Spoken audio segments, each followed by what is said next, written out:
யோவானின் புஸ்தகம் 4ஆம் அதிகாரம் 7ஆம் வசனம். Book of John.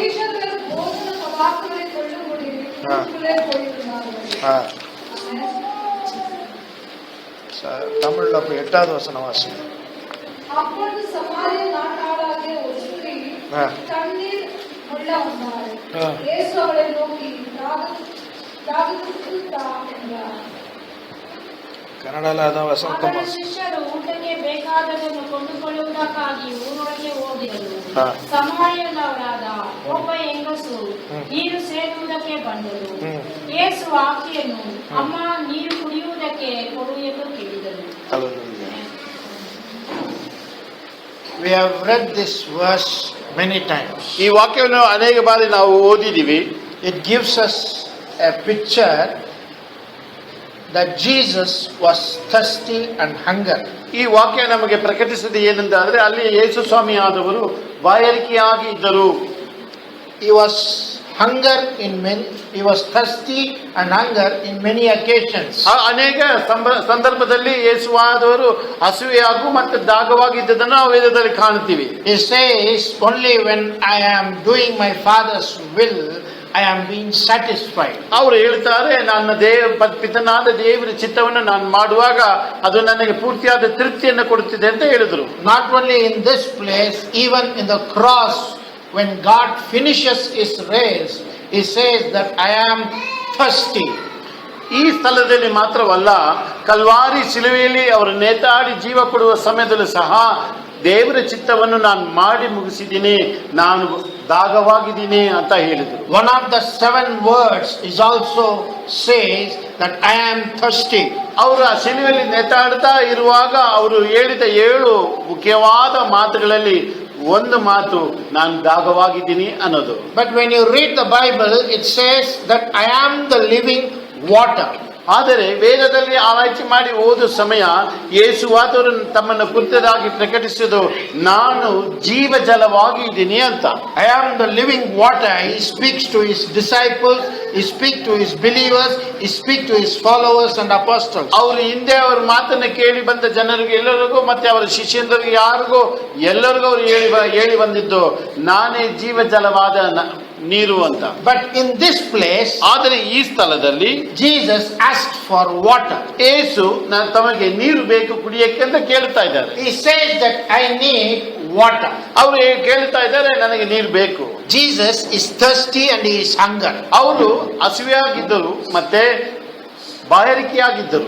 Before we go into the word of God, ನಾವು ದೇವರ ವಾಕ್ಯವನ್ನು ಧ್ಯಾನಿಸುವ ಮುಂಚಿತವಾಗಿ I want to tell you about the custom of well. ಅಲ್ಲಿ ಆ ದೇಶದಲ್ಲಿ ಅಲ್ಲಿ ಬಾವಿಗಳನ್ನು ಕುತ್ತದಾಗಿ ಇದ್ದ ಪದ್ಧತಿಯನ್ನು ಕುತ್ತದಾಗಿ ನಿಮಗೆ ಹೇಳಲಿಕ್ಕೆ ಇಷ್ಟಪಡ್ತೀನಿ. In Jewish they have a custom of well. ಅಲ್ಲಿ ಯಹೂದ್ಯರ ಮಧ್ಯದಲ್ಲಿ ಆ ಬಾವಿನ ಕುತ್ತದಾಗಿ ವಿಶೇಷವಾದ ಒಂದು ಪದ್ಧತಿ ಇತ್ತು. If anybody wants a bridegroom, ಯಾರಾದ್ರೂ ಅವರಿಗೆ ಹೆಣ್ಣು ಬೇಕು, ಮದುವೆಗೆ ಹೆಣ್ಣು ಬೇಕು ಅಂತ ಆದರೆ ಅವರ ಜನರ ಮಧ್ಯದಲ್ಲಿ, or if anybody wants to find a particular person in this place, ಅಥವಾ ಆ ಊರಲ್ಲಿ ಯಾರನ್ನ ಒಬ್ಬರು ಅವರು ಕಂಡಿಡಿಬೇಕು, ಅವ್ರನ್ನ ಗುರ್ತಿಡಿಬೇಕು ಅಂತ ಆದರೆ, they never used to go straight inside the village or city or town and find their place. It may be difficult for them. ಅವರು ಯಾರನ್ನು ಹುಡುಕ್ಬೇಕಂತ ಆದ್ರೇನು, ಯಾರೋ ಬೇಕಂತ ಆದ್ರೇನು ಸಹ ಅವರು ಊರಿನ ಒಳಗೆ ಪಟ್ಟಣದ ಒಳಗೆ ಹೋಗಿ ಹಾಗೆ ಹುಡುಕೋರಾಗಿ ಇರಲಿಲ್ಲ. They used to come near the well which is in the entrance of every village, town, city or whatever it is in Jewish nation. ಆ ಯಹೂದ್ಯರ ದೇಶದಲ್ಲಿ ಯಾವಾಗಲೂ ಆ ನೀರಿನ ಒಂದು ಅನುಕೂಲವು ಆ ಊರಿನ ಪ್ರಾರಂಭದಲ್ಲೇ ಇರುವುದು. ಅಂತ ಒಂದು ಬಾವಿಯಾಗಿ ಇರದ ಬಾವಿ ಮಧ್ಯದಲ್ಲಿ ಅವರು ಬಂದು ನಿಂತು ಅವ್ರು ಬೇಕಾಗಿದ್ದನ್ನು ಕಂಡುಕೊಳ್ಳುವರು. Whether he is searching for a girl or whether he is searching for a particular family whom he is known.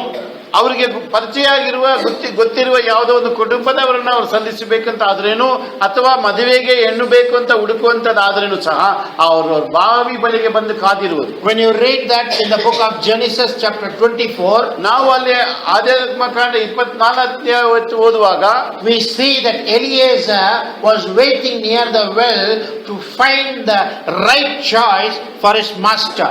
ಅಲ್ಲಿ ಎಲೀಷರ್ ಆದವರು ತನ್ನ ಯಜಮಾನನಿಗೆ ಸರಿಯಾದ ಒಂದು ಜೋಡಿ ಬೇಕು ಅನ್ನೋದಕ್ಕೋಸ್ಕರ ಅಲ್ಲಿ ಬಂದು ಒಂದು ಬಾವಿನ ಕಡೆ ಅವ್ರು ನಿಂತಿರೋದನ್ನ ನಾವು ಓದುತ್ತೀವಿ. He started praying for God that he should show a particular match in this well, near this well. ಅಲ್ಲಿ ಅವರು ದೇವರ ಬಳಿ ಎಲೀಷರ್ ಪ್ರಾರ್ಥಿಸುತ್ತಾನೆ, ದೇವರೇ ನನ್ನ ಯಜಮಾನಕ್ಕೆ ಕೊಡಬೇಕಾಗಿದೆ ಹೆಣ್ಣು ನನಗೆ ನನ್ನ ಮುಂದೆ ಕಂಡುಕೊಳ್ಳಬೇಕು, ಈ ಬಾವಿ ಹತ್ರ ನಾನು ಕಾದಿರುವ ದೇವರೇ ನೀನು ತೋರಿಸಿ ಕೊಡಬೇಕು ಅಂತ ಪ್ರಾರ್ಥಿಸ್ತಾನೆ. Nowadays there is a custom in our India, wherever we go in looking of girl, ಈ ದಿನಗಳಲ್ಲಿ ನಮ್ಮ ದೇಶದಲ್ಲಿ ಈ ರೀತಿಯಾಗಿ ಒಂದು ಅಭ್ಯಾಸವಾಗಿದೆ.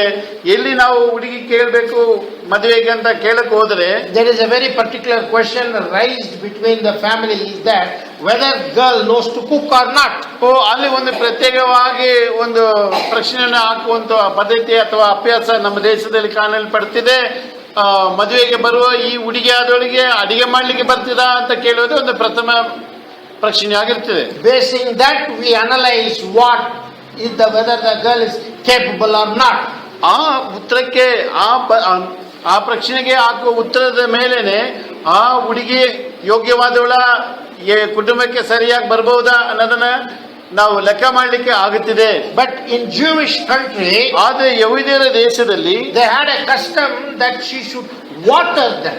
ಅಲ್ಲಿ ಅವರಲ್ಲಿ ಅಂತ ಒಂದು ಅಭ್ಯಾಸ ಇತ್ತು, ಅವ್ರು ಬಂದು ಹುಡುಕಿಕೊಂಡು ಬರುವ ಹುಡುಗಿ ಅವ್ರಿಗೆ ನೀರಿನ ಅವರಿಗೆ ಕೊಡಬೇಕು ಅಂತ. Giving water is a blessing. ನೀರು ಕೊಡುವುದು ಒಂದು ಆಶೀರ್ವಾದವು. That characteristic was must in the bridegroom. ಅಲ್ಲಿ ಮದುವೆಗೆ ಬಂದಿರೋ ಹೆಣ್ಣಿಗೆ ಯಾವಾಗಲೂ ನೀರನ್ನು ಕೊಡುವ ಒಂದು ಅಭ್ಯಾಸ, ಒಂದು ಒಳ್ಳೆ ಗುಣಾಂಶ ಹುಡುಗಿಯಲ್ಲಿ ಕಾಣಲ್ಪಡಬೇಕು. Not only she should satisfy the particular person, but also to all the people who are accommodating with him. ಅಲ್ಲಿ ಹುಡುಕಿಕೊಂಡು ಬರುವ ಒಬ್ಬನಿಗೆ ಮಾತ್ರವಲ್ಲ, ಅವನ ಬಳಿ ಇರುವ ಆ ಸಂಗಡಿಯವರು ಎಷ್ಟಿದಾರೋ ಅಷ್ಟರವರೆಗೂ ನೀರು ಕೊಡುವಳಾಗಿರ್ಬೇಕು. We find that same thing in the book of Genesis chapter 29. ನಾವು 29ನೇ ಅಧ್ಯಾಯ ಆದಿಕಾಂಡದಲ್ಲಿ ಇಂಥ ಒಂದು ಗುಣಾಂಶವನ್ನು ನಾವು ಅಲ್ಲಿ ಕಾಣ್ತೀವಿ. Jacob comes in the search of his uncle's house. ಅಲ್ಲಿ ಯಾಕೋಬನು ತನ್ನ ಮಾವನ ಮನೆಯನ್ನು ಹುಡುಕಿಕೊಂಡು ಬರ್ತಾನೆ. And he inquires about his uncle near the well.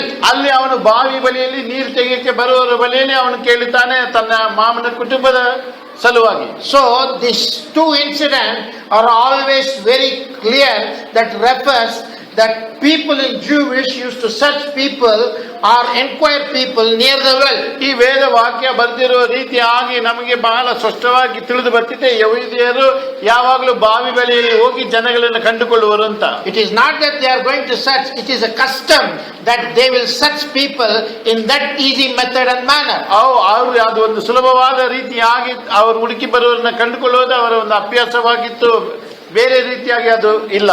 Because Jesus was born in that country, he adopted the same method. ಯೇಸು ಸ್ವಾಮಿ ಅದೇ ಊರಲ್ಲಿ ಹುಟ್ಟಿದಿಂದ ಅವರ ಒಂದು ಚಟುವಟಿಕೆ, ಅವರ ಒಂದು ಪದ್ಧತಿಯು ಹಾಗೆ ಇತ್ತು. He went near the well to share the gospel with the people whom he came for search. ಅಲ್ಲಿ ಅವರು ಬಂದು ಆ ಬಾವಿ ಬಳಿಗೆ ಹೋಗಿ ಯಾರನ್ನ ಅವರು ಹುಡುಕಿಕೊಂಡು ಬಂದರೋ ಅವರಿಗೆ ಆ ಸ್ವಾರ್ಥನ ಸಾರಬೇಕು, ಆ ಒಳ್ಳೆ ಸಂದೇಶವನ್ನು ಕೊಡಬೇಕು ಅಂತ ಒಂದು ಬಾವಿ ಬಳಿ ಅವರು ಹೋದರು. Because it is very clear, we know that whenever Jesus went into the village to do miracle, he was rejected by the people. ಯಾವಾಗಲೂ ಅನೇಕ ಸಮಯ ಯೇಸು ಸ್ವಾಮಿ ಅದ್ಭುತಗಳನ್ನು ಮಾಡುವುದಕ್ಕಾಗಿ ಪಟ್ಟಣದ ಒಳಗೆ ಹೋದಾಗ ಅನೇಕರು ಅವರನ್ನು ಒಪ್ಪಿಕೊಳ್ಳಿಲ್ಲ. They tried to stone him. ಅದು ಅಲ್ಲಿ ಅವರೆಲ್ಲ ಅವರ ಮೇಲೆ ಕಲ್ಲೆಸಲಿಕ್ಕೆ They refused him. ಅವ್ರನ್ನ ಆ ರೀತಿಯ ಕಲ್ಲೆಸಲಿಕ್ಕೆ ಒಳಪಟ್ಟರು, ಇವರು ಬೇಡ ಅಂತ ತಿರಸ್ಕರಿಸಿದ್ರು. Even though there was a miracle, ಅವರು ಅದ್ಭುತಗಳನ್ನು ಸಹ ಮಾಡಿದ್ರು, there was complete rejection by his people.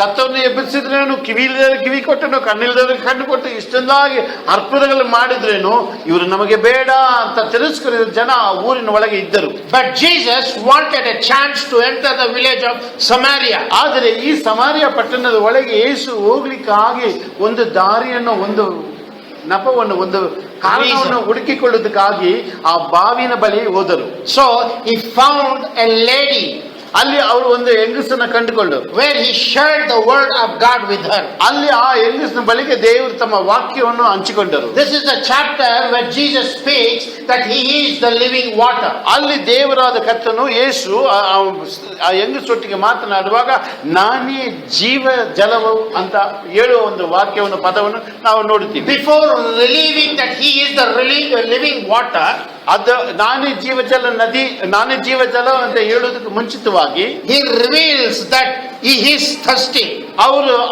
ಅವಳ ಬಳಿಯಲ್ಲಿ ಹೇಳುವ ಒಂದು ಮಾತು ಏನಂದ್ರೆ, ನಾನು ದಾಗವಾಗಿದ್ದೀನಿ. The God who created the heaven and earth is thirsty. ಆಕಾಶ ಭೂಮಿ ಸರ್ವವನ್ನು ಸೃಷ್ಟಿ ಮಾಡಿದ ದೇವನಾದ ಕರ್ತನು ಆ ಸ್ತ್ರೀಯ ಬಳಿ ಮಾತನಾಡುವಾಗ ನಾನು ದಾಗವಾಗಿದ್ದೀನಿ ಅಂತ ಹೇಳ್ತಾ ಇದ್ದಾರೆ. And in the verse 13 and 14, ಅಲ್ಲಿ 13-14 ವಾಕ್ಯದಲ್ಲಿ, book of John chapter 4 verse 13 and 14, ಯೋವಾನ್ 4ನೇ ಅಧ್ಯಾಯ 13-14 ವಾಕ್ಯದಲ್ಲಿ Jesus very clearly speaks about two kinds of water. ಅಲ್ಲಿ ಯೇಸು ಸ್ವಾಮಿ ಅಲ್ಲಿ ಎರಡು ವಿಧವಾದ ನೀರನ್ನು ಕುರಿತದಾಗಿ ಬಹಳ ಸ್ಪಷ್ಟವಾಗಿ ಹೇಳುತ್ತಾರೆ. He speaks to the woman, there are two kinds of water. ಅಲ್ಲಿ ಆ ಹೆಂಗಸಿನ ಬಳಿಗೆ ಸ್ತ್ರೀನ ಒಟ್ಟಿಗೆ ಅವರು ಹೇಳ್ತಾರೆ ಎರಡು ವಿಧವಾದ ನೀರು ಇದೆ ಅಂತ. The woman reveals that this well is given to us by Jacob, our forefather. ಅಲ್ಲಿ ಆ ಸ್ತ್ರೀಯಾದವಳು ಆ ಬಾವಿನ ಅವರ ಪಿತ್ರಾಜಿತರು ಆ ಯಾಕೋಬು ನನಗೆ ಕೊಟ್ಟಿದ್ದು ಅಂತ ಅವ್ರು ಹೇಳ್ತಾರೆ. And Jesus says, I am the living water. ಯೇಸು ಹೇಳ್ತಾರೆ ನಾನೇ ನಿಮ್ಗೆ ಜೀವಜಲ ನದಿ. He makes the difference between the water which Jesus is going to give and he speaks about the water which that woman already asked. ಆಗಲೇ ಅವರ ಮುದಾದೇವರು ಕೊಟ್ಟ ಆ ನೀರಿನ ಬಗ್ಗೆನು ನಾನ್ ಕೊಡಬೇಕಾಗಿದ್ದ ಈ ಜೀವ ನೀರಿನ ಬಗ್ಗೆಯು ಯೇಸು ಸ್ವಾಮಿ ಅವರಿಗೆ ತಿಳಿಸಿಕೊಡ್ತಾರೆ. The water which you have, ನಿನ್ನಲ್ಲಿ ಇರುವ ಆ ನೀರು, it will never satisfy you. ಅದು ನಿನ್ನ ದಾಹವನ್ನು ಯಾವಾಗಲೂ ನಿನ್ನ ಬಾಯಾರಿಕೆಯನ್ನು ಅದು ಎಂದು ಹೋಗುವಂತದಾಗಿ ಮಾಡ್ಲಿಕ್ಕೆ ಆಗೋದಿಲ್ಲ. My dear brothers and sisters, ನನ್ನ ಪ್ರಿಯ ಸಹೋದರರೇ, many times they fill this water and keep here. ಅನೇಕ ಸಾರಿ ಈ ಪಾತ್ರದಲ್ಲಿ ನೀರು ತುಂಬಿಸಿ ಇಟ್ಟಿರ್ತಾರೆ. Even before I come down, I consume more than a liter of water. ಇಲ್ಲಿ ಬರೋದಕ್ಕೆ ಮುಂಚಿತವಾಗಿ 1 ಲೀಟರ್ಗಿಂತ ಹೆಚ್ಚಾಗಿ ನೀರು ನಾನು ಕುಡ್ಕೊಂಡೇ ತಾನೇ ಬರ್ತೀನಿ. I feel that I shouldn't feel any thirsty. ನನ್ನ ನೆನಪಿಲ್ಲ, ನಾನು ಮತ್ತೆ ದಾಗವಾಗಿ ಇರಬಾರದು. But when I come here, ಆದರೆ ನಾನು ಇಲ್ಲಿ ಬಂದ ನಂತರ I feel more thirsty. ನನಗೆ ಇನ್ನೂ ಹೆಚ್ಚಾಗಿ ದಾಗವಾಗಿರ್ತದೆ. I keep consuming this water. ನಾನು ತೆಗೆದು ನೀರನ್ನು ಕುಡಿತಾ ಇರ್ತೀನಿ. Because I am not satisfied at all with this water. ಕಾರಣವು ಈ ನೀರಿಂದ ನನಗೆ ತೃಪ್ತಿ ಆಗ್ತಾ ಇಲ್ಲ. The physical body is not at all satisfied. ನನ್ನ ಮಾಂಸ ಶರೀರವಾದ ಇದರ ಮೂಲಕ ಯಾವ ತೃಪ್ತಿಯನ್ನು ಕಂಡುಕೊಳ್ಳಿಲ್ಲ. Because the Bible says, ಯಾಕೆಂದ್ರೆ ವೇದ ವಾಕ್ಯ ಹೇಳ್ತಾ ಇದೆ, whatever the earth is content is filled with a curse. ಇಲ್ಲಿ ಭೂಮಿಯಲ್ಲಿ ಇರುವ ಎಲ್ಲದೂ ಶಾಪದಿಂದ ತುಂಬಿದೆ. It is filled with a curse. ಎಲ್ಲವೂ ಶಾಪದಿಂದನೇ ತುಂಬಿದೆ. Whatever you carry, whatever you possess of this earth is filled with curse. ಯಾವುದನ್ನೆಲ್ಲ ಕೈಯಲ್ಲಿ ತೆಗೆದುಕೊಂಡಿದೆಯೋ, ಯಾವೆಲ್ಲ ನೀನು ಭೂಮಿಯಲ್ಲಿ ಸ್ವತಂತ್ರವಾಗಿ ಇಟ್ಟುಕೊಂಡಿದೆಯೋ ಅದು ಎಲ್ಲದರಲ್ಲೂ ಶಾಪವೇ ತುಂಬಿದೆ. If you say I have a water, let me tell you it has been cursed.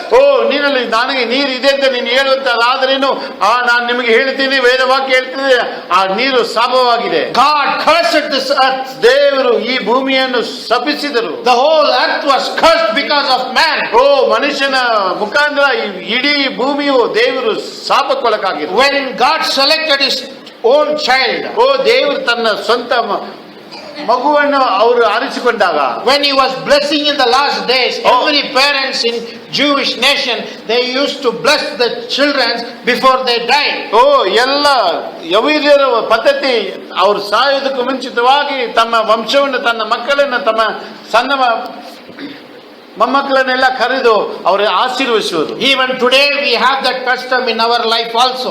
ಈ ದಿನಗಳಲ್ಲಿ ಸಹ ನಮ್ಮ ಜೀವಮಾನದಲ್ಲಿ ಸಹ ನಮ್ಮ ಸಣ್ಣ ಮಕ್ಕಳನ್ನು ನಾವು ಆಶೀರ್ವದಿಸುವುದು ಒಂದು ಪದ್ಧತಿಯಾಗಿರ್ತದೆ. The parents who are growing their child in God, ದೇವರಲ್ಲಿ ತನ್ನ ಮಕ್ಕಳನ್ನು ಬೆಳೆಸುವ ತಂದೆ ತಾಯಾದವರು, they will always bless their children. ಅವರು ಯಾವಾಗಲೂ ತನ್ನ ಮಕ್ಕಳನ್ನು ಆಶೀರ್ವದಿಸುವುದು. They will never leave their children. They will never forsake their children. ಅವರು ತಮ್ಮ ಮಕ್ಕಳನ್ನು ಎಂದು ತಿರಸ್ಕರಿಸುವುದಿಲ್ಲ. They will never leave their children abandoned in the streets. ಅವರು ತನ್ನ ಮಕ್ಕಳನ್ನು ಹಾಗೆ ಬಿಟ್ಟು ಬಿಡುವುದಿಲ್ಲ. Because God is with them. ಯಾಕೆಂದ್ರೆ ಅವರ ಬಳಿ ದೇವರಿದ್ದಾರೆ. Hallelujah. You are chosen people. ಓ, ನೀವು ದೇವರಿಂದ ಆರಿಸಲ್ಪಟ್ಟ ಜನರು. But my brothers and sisters, ಆದ್ರೆ ನನ್ನ ಪ್ರಿಯ ಸಹೋದರರೇ, whenever you try to acquire the things which is of world, it will always be cursed to you. ಓ, ನೀನು ಯಾವಾಗ್ಲೂ ಈ ಭೂಮಿಯಲ್ಲಿ ಇರುವ ಯಾವುದನ್ನು ನೀನು ತೆಗೆದುಕೊಂಡಾಗ ಅದರಲ್ಲಿ ಶಾಪ ಇದ್ದೇ ಇರುತ್ತದೆ.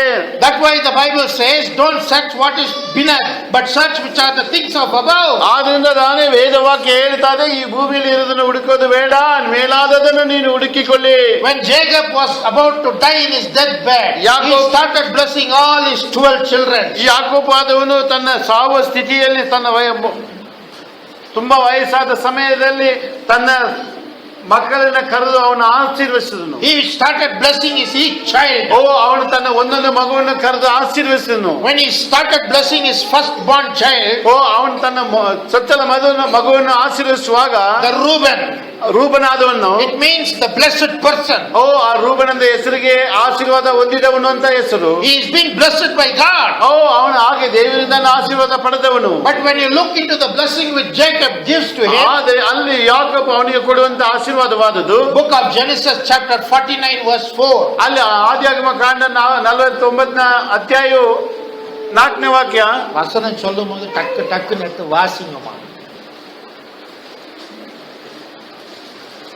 தேடுறீங்க, லைப்ரரியில புக்ஸ் தேடுவாங்க, அந்த மாதிரி தேடுறீங்க. இந்த 66 புஸ்தகத்துல அந்த ஒரு புத்தகத்தை தேட இவ்வளவு நேரமா? போதும். ಆದರೂ ದಡವನ್ನು ಮೀರಿದ ಪ್ರವಾಹದಂತಿರುವ ನೀನು. ಸಾಕಮ್ಮ. It says, that Bible says, ವೇದವಾಕ್ಯ ಹೇಳ್ತಾ ಇದೆ, that Jacob blessed his child as an instability person. ಓ, ಯಾಕೋಬು ತನ್ನ ಮಗುವನ್ನು ಅವನು ಯಾವ ಒಂದು ರೀತಿಯಾಗಿ ನಿರಂತರವಿಲ್ಲದ ಗಟ್ಟಿಯಾಗಿ ಯಾವುದರಲ್ಲಿ ನಿಲ್ಲದೆ ಇರುವಂತವನು ಅಂತ ಅವನ ಆಶ್ರಯಿಸ್ತಾನೆ. There was no stability in him. ಅವನಲ್ಲಿ ಜೀವಮಾನದಲ್ಲಿ ಯಾವುದರಲ್ಲೂ ಸರಿಯಾಗಿ ನಿಂತುಕೊಳ್ಳುವ ಒಂದು ನಿರ್ಧಾರದಿಂದ ಇಟ್ಟುಕೊಳ್ಳುವ ಒಂದು ಗುಣಾಂಶ ಇಲ್ಲದವನೇ ಅಂತ ಅವನ ಆಶೀರ್ವದಿಸ್ತಾನೆ. Even though he was a blessed person, ಅವನ ಆಶೀರ್ವಾದ ದೇವರಿಂದ ಪಡೆದವನಾಗಿ ಇದ್ದರೂ ಸಹ Jacob blesses him. Jacob bless. ಅವನ ತಂದೆಯಾದ ಯಾಕೋಬಾದವನು ಅವನ ಈ ರೀತಿಯಾಗಿ ಆಶೀರ್ವದಿಸ್ತಾನೆ. He curses him in the name of blessing, saying that he will be instability. ಓ, ಅವನು ಆಶೀರ್ವದಿಸುವ ಒಂದು ನೆಪದಲ್ಲಿ ಅವನನ್ನು ಶಪಿಸುತ್ತಾ ಇದ್ದಾನೆ. ಇವನು ನಿರಂತರವಾಗಿ ಒಂದು ಗಟ್ಟಿಯಾಗಿ ದೃಢವಾಗಿ ನಿಲ್ಲುವನ ಅಲ್ಲ. He will not stand in one particular place. ಓ, ಇವನು ಒಂದು ಸ್ಥಳದಲ್ಲಿ ನಿಲ್ಲುವಂತನೇ ಅಲ್ಲ. The own father curses his own son. ಓ, ಅವನು ಸ್ವಂತ ತಂದೆಯಾದ ಸ್ವಂತ ಮಗುವಾದ ರೂಪನ ಅವನು ಶಪಿಸುತ್ತಾನೆ. My dear brothers and sisters, ನನ್ನ ಪ್ರಿಯ ಸಹೋದರರೇ, there are many instabilities in our life. ಓ, ನಮ್ಮ ಜೀವಮಾನದಲ್ಲಿ ಅನೇಕ ನಿರಂತರವಾಗಿ ಇಲ್ಲದೆ ಇರುವ ವಿಚಾರಗಳು ಇದೆ, which carries from us from our forefathers. ಓ, ಅದು ನಮ್ಮ ಮುದಾದೆಯರಿಂದ ನಮಗೆ ಹಾಗೆ ಹಿಂಬಾಲಿಸಿ ಬರುತ್ತದೆ. There are many children who are crying that I am not able to stand in one place. ಓ, ಅನೇಕ ಮಕ್ಕಳು ಇನ್ನೂ ಗೋಳಾಡ್ತಾ ಇದ್ದಾರೆ, ನಾನು ಒಂದು ಸ್ಥಳದಲ್ಲಿ ನೆಲೆಸಿ ನಿಲ್ಲಕ್ಕೆ ಆಗ್ತಾನೆ ಇಲ್ಲ. I am not able to do one particular business. ಓ, ನಾನು ಒಂದು ವ್ಯಾಪಾರವನ್ನು ಮಾಡಿ ಹಾಗೆ ಉದ್ಧಾರ ಆಗುವಂತ ಒಂದು ಸ್ಥಿತಿ ನನ್ನಲ್ಲಿ ಇಲ್ಲವೇ ಇಲ್ಲ. My decisions are not stable. ನಾನು ತೆಗೆದುಕೊಳ್ಳುವ ನಿರ್ಧಾರವು ಅದು ನಿರಂತರವಾಗಿಯೇ ಇಲ್ಲ. My children are not stable. ಓ, ನನ್ನ ಮಕ್ಕಳು ಸಹ ಹಾಗೆ ದೃಢವಾಗಿ ಇಲ್ಲವೇ ಇಲ್ಲ. My family is not stable. ಓ, ನನ್ನ ಕುಟುಂಬವು ಹಾಗೆ ನಿರಂತರವಾಗಿ ನಿಂತಿಲ್ಲ. It's like a water. ಓ, ಅದು ನೀರಿನಾಗಿ ಅಲ್ಲಾಡುತ್ತಾ ಇದೆ. It is always trouble. ಯಾವಾಗಲೂ ತೊಂದರೆಗೆ.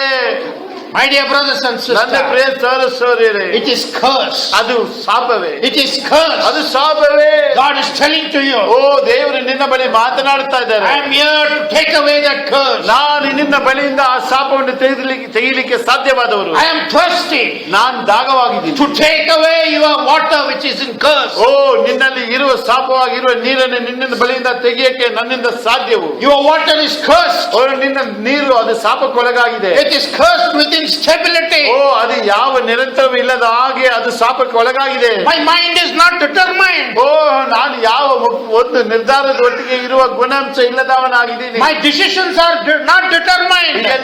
ಎಲ್ಲ ನಿರ್ಧಾರವು ಹಾಗೆ ನೆಲೆಗೊಳ್ಳದಾಗಿದೆ. I am much worried about my children. ಓ, ನನ್ನ ಮಕ್ಕಳ ಕುರಿತಾಗಿ ನನಗೆ ಬಹಳ ಕಳವಳವಿದೆ.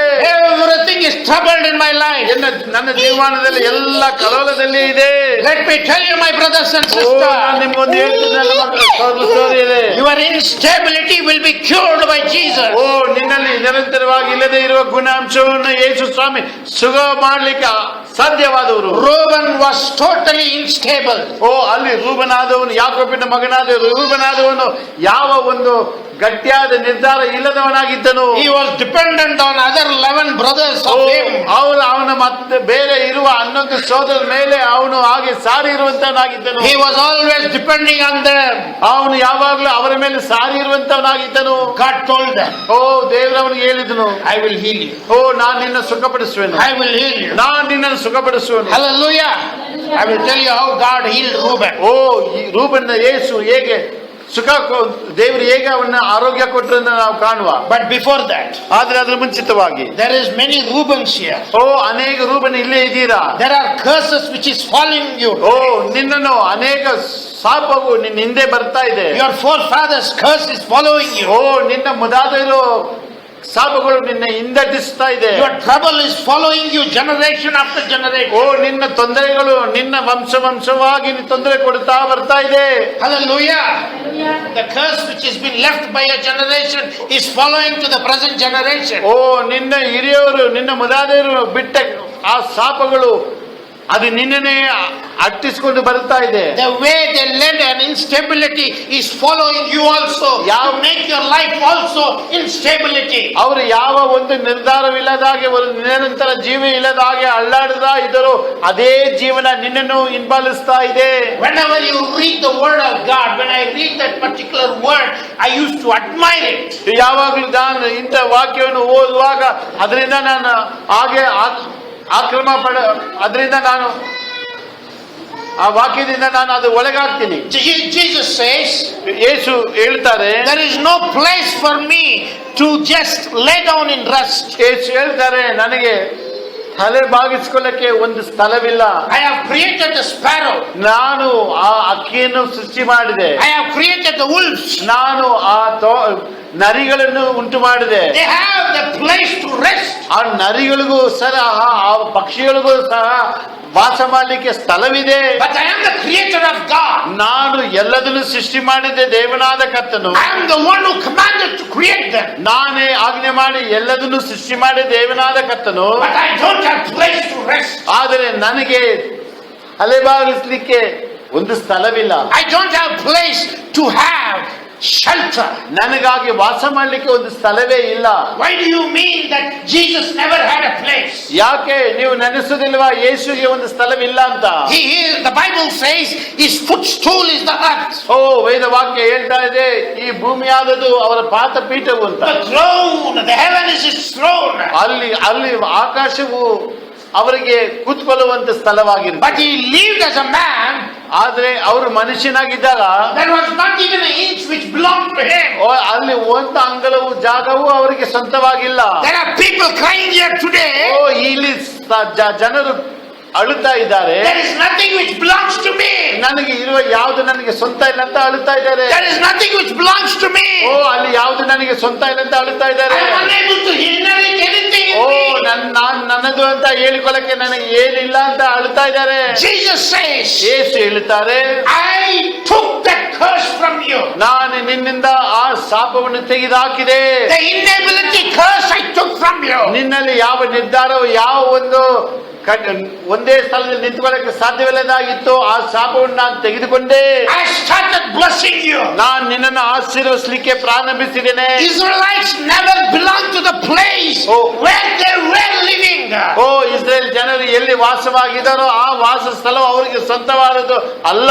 They were crying in affliction. ಅವರು ಆ ಉಪದ್ರವದಲ್ಲಿ ಕೂಗುತ್ತಾ ಅಳುತ್ತಾ ಇದ್ದರು. They were crying in trouble. ಅವರು ಉಪದ್ರವದಿಂದ ಅಳುತ್ತಾ ಇದ್ದರು. They were troubled. They were chained. They were slaves. ಅವರು ಬಂಧನಲ್ಲಿ ಇದ್ದರು. ಅವರು ಗುಲಾಮರಾಗಿದ್ದರು. ಬಹಳ ತೊಂದರೆಗೆ ಒಳಗಾಗಿ ದೇವರನ್ನು ನೋಡಿ ಕೂಗುತ್ತಾ ಇದ್ದರು. They possessed nothing in their life. ಅವರಿಗಾಗಿ ಸ್ವಂತ ಅಂತ ಹೇಳಲಿಕ್ಕೆ ಯಾವುದು ಇಲ್ಲದಾಗಿತ್ತು. But I promised them, ಆದರೆ ಅವರಿಗೆ ನಾನು ವಾಗ್ದಾನ ಮಾಡಿದ್ದೀನಿ, I will give them the land which flows with milk and honey. ಅವರಿಗೆ ನಾನು ಹಾಲು ಜೇನು ಹರಿವ ದೇಶವನ್ನು ಭೂಮಿಯನ್ನು ನಾನು ಕೊಡುವೆ ಅಂತ ವಾಗ್ದಾನ ಮಾಡಿದ್ದೀನಿ. I will bless their generation as the stars in heaven and the sands in the earth. ಅವರನ್ನು ನಾನು ಆಕಾಶದಲ್ಲಿ ಇರುವ ನಕ್ಷತ್ರ ಇರುವ ರೀತಿಯಾಗಿ ಅವರ ವಂಶಗಳನ್ನು ನಾನು ಆಶೀರ್ವದಿಸುವನು, ಮರಳಿರುವ ರೀತಿಯಾಗಿ ಅವರು ಅಷ್ಟು ಜನರಾಗಿ ಎದ್ದು ಬರುವರು ಅಂತ ನಾನು The ಆಶೀರ್ವದಿಸುತ್ತೇನೆ. land which you can see through your eyes belongs to you. ಓ ನಿನ್ನ ಕಣ್ಣಿಂದ ನೀನು ದೂರದಲ್ಲಿ ನೋಡುವ ಆ ದೇಶವೇ ನಿನಗೆ ಸ್ವಂತವಾದದ್ದು. Jesus took this curse from us. ಓ ಯೇಸು ಆ ಶಾಪವನ್ನು ನಮ್ಮಿಂದ ತೆಗೆದುಹಾಕಿದ್ರು. Inability he took from us. ಓ ನಮ್ಮಲ್ಲಿ ಸಾಧ್ಯವಿಲ್ಲದೆ ಅಂತ ಇದ್ದದನ್ನು ಅವರು ತೆಗೆದುಕೊಂಡರು. Instability he took from us. ನಮ್ಮಲ್ಲಿ ಇದ್ದ ಎಲ್ಲಾ ಒಂದು ನಿರ್ಧಾರ ಮಾಡಕ್ ಸಾಧ್ಯವಿಲ್ಲದನ್ನೆಲ್ಲ ಅವ್ರು ತೆಗೆದುಕೊಂಡರು. He took away the curse from us. ಓ ನಮ್ಮಿಂದ ಇದ್ದ ಎಲ್ಲ ಶಾಪವನ್ನು ಅವರು ತೆಗೆದುಕೊಂಡರು. God says, I'm taking the curse from O you. ದೇವರು ಹೇಳ್ತಾರೆ, ನಿನ್ನಲ್ಲಿ ಇರುವ ಶಾಪಗಳನ್ನು ನಾನು ತೆಗೆದುಕೊಳ್ತೀನಿ. I'm taking away the curse. ನಿನ್ನಲ್ಲಿ ಇರುವ ಶಾಪಗಳನ್ನು ನಾನು ತೆಗೆದುಕೊಳ್ತೀನಿ. Water after water. ಓ ನೀರಿನ ನೀರು, Water after water. ನೀರಿನಿಂದ ನೀರು. When I cross one water, I see another water an obstacle to me. ಓ ನಾನು ಒಂದು ನೀರನ್ನ ದಾಟಿ ಹೋಗುವಾಗ ಮತ್ತೆ ಮತ್ತೆ ನನ್ನ ಮುಂದೆ ನೀರನ್ನ ದಾಟಿ ಹೋಗೋ ಅಗತ್ಯ. When I cross the Red Sea, I see river of Jordan again. ನಾನು ಅಲ್ಲಿ ಕೆಂಪು ಸಮುದ್ರನ ದಾಟಿ ಬರುವಾಗ ಮತ್ತೆ ಯೋರ್ದಾನ್ ನದಿ ನನ್ನ ಮುಂದೆ ಹರಿತಾ ಇದೆ. When I cross the Red Sea, I see Mara before me. ಓ ನಾನು ಅಲ್ಲಿ ಕೆಂಪು ಸಮುದ್ರನ ದಾಟಿ ಬರುವಾಗ ಮತ್ತೆ ನನ್ನ ಮುಂದೆ ಮಾರಾನ ನೀರು ಕಾಣುತ್ತಿದೆ. I see bitterness in my life. ಓ ನನ್ನ ಜೀವಮಾನದಲ್ಲಿ ಕಹಿ ತುಂಬಿಕೊಂಡಿದೆ. Whoever tastes me, they say it's bitter. ಓ ಯಾರಾದ್ರೂ ನನ್ನ ರುಚಿ ನೋಡಿದ್ರೆ ಹೇಳುತ್ತಾರೆ ಬಹಳ ಕಹಿ ಅಂತ. My dear brothers and sisters, ನನ್ನ ಪ್ರಿಯ ಸಹೋದರರೇ, God is with you. ದೇವರು ನಿನ್ನ ಬಳಿ ಇದ್ದಾರೆ. The water which you have seen will cross to you. ಓ ನಿನ್ನಲ್ಲಿ ಇರುವ ನೀರು, ನೀನು ದಾಟಿ ಹೋಗುವ ನೀರಿನ ಮಧ್ಯೆ ಅವರು ನಿನ್ನ ಜೊತೆ ಇದ್ದಾರೆ. He will divide the water and make you to cross there. ಅವರು ಆ ನೀರನ್ನು ಇಂಗಿಡಿಸಿ ಮಧ್ಯದಲ್ಲಿ ದಾರಿಯನ್ನು ಉಂಟು ಮಾಡಿ ನಿನ್ನನ್ನು ಕೊಂಡು ಹೋಗುವರು. No water will withstand. No water will stop you against you in walking with God. ಓ ನೀನು ದೇವರ ಬಳಿ ನಡೆಯುವಾಗ ನಿನ್ನನ್ನು ಮುಳುಗಿ ಹಾಕುವ ನೀರು ಅಲ್ಲಿ ಎಲ್ಲೂ ಇಲ್ಲ. God says you will pass through the water. ದೇವರು ಹೇಳ್ತಾರೆ ನೀನು ಆ ನದಿಯನ್ನು ದಾಟುವಿಯಾ. You will pass through the O afflictions. ಆ ನೀರಿನ ಮೂಲಕ, ಉಪದ್ರವದ ಮೂಲಕ ನೀನು ದಾಟಿ ಹೋಗುವಿಯಾ. God never promised that you will never have a trouble. ಓ ದೇವರು ನಿನಗೆ ಯಾವಾಗಲೂ ತೊಂದರೆ ಅಂತ ನಿನಗೆ ವಾಗ್ದಾನ ಮಾಡಿಲ್ಲ. God never promised you that you will never have sorrow, you will never have pain, you will never have enemies. ದೇವರು ನಿನಗೆ ಎದುರಾಳಿ ಇರೋರು, ನಿನಗೆ ಶಾಪ ಇರೋದು, ನಿನಗೆ ತೊಂದರೆ ಇರೋದಂತ ನಿನಗೆ ವಾಗ್ದಾನ ಮಾಡಿಲ್ಲ. God never told ದೇವರು ಹೇಳಿಲ್ಲ that you will never have enemies. ಓ ನಿನಗೆ ವಿರೋಧಿಗಳು ಇರೋದಿಲ್ಲ ಅಂತ ಹೇಳಿಲ್ಲ.